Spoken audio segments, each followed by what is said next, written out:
L'iode radioactif est utilisé pour traiter différentes maladies en lien avec la glande thyroïde.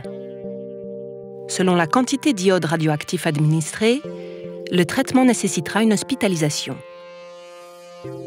Les deux indications du traitement d'iode radioactif sont d'une part les patients qui présentent un cancer de la thyroïde et d'autre part les patients qui présentent une hyperthyroïdie. C'est alors un traitement qui permet d'éviter les complications de la chirurgie.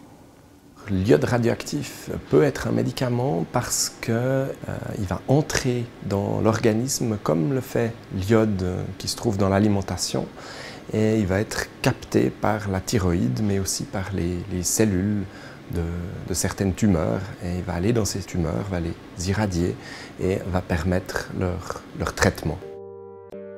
Pour adapter au mieux votre traitement et préparer la glande thyroïde, une consultation a lieu chez votre endocrinologue traitant quelques semaines avant votre hospitalisation. Des indications simples qui peuvent différer d'un patient à l'autre permettront d'augmenter l'efficacité du traitement. L'hospitalisation dure en général 3 jours pour les traitements de cancer et parfois plus de 7 jours pour les hyperthyroïdies. À votre arrivée à l'hôpital, on vous fera une prise de sang pour contrôler notamment votre taux hormonal. Réservée pour les traitements à l'iode radioactif, la chambre est munie de parois plombées.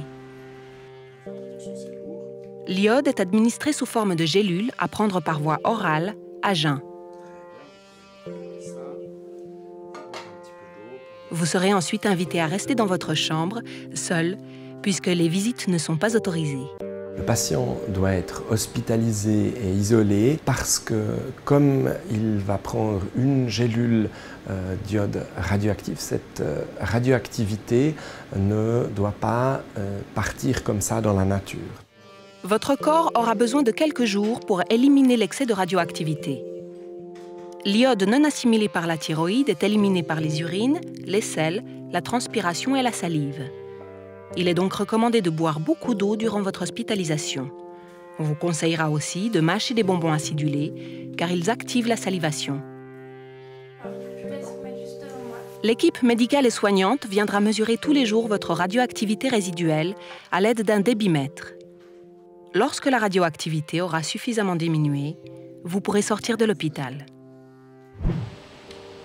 Des examens d'imagerie sont réalisés au service de la médecine nucléaire pour observer la distribution de l'iode dans votre corps. Avant de recevoir l'autorisation de sortie, on doit faire des examens de scintigraphie, donc regarder comment l'iode radioactif qu'on a donné au patient a été se mettre dans le corps entier. On va faire une image de tout le corps et on va regarder si l'iode a bien été dans la thyroïde et voir aussi si l'iode radioactif a été se mettre ailleurs éventuellement, voir s'il y a ce qu'on appelle des métastases visibles en vue d'un éventuel traitement suivant ou d'une adaptation de la prise en charge du patient. Vos affaires personnelles sont aussi contrôlées avant de vous être rendues. Les papiers de sortie sont remis par le médecin. Après le traitement d'iode radioactif, une fois que les patients rentrent à domicile, ils peuvent reprendre une vie tout à fait normale avec également une activité professionnelle si tel est le cas et le suivi sera assuré par leur endocrinologue traitant. Considérés comme sûrs, peu coûteux, commodes et efficaces, les traitements à l'iode radioactif sont utilisés depuis plus de 70 ans.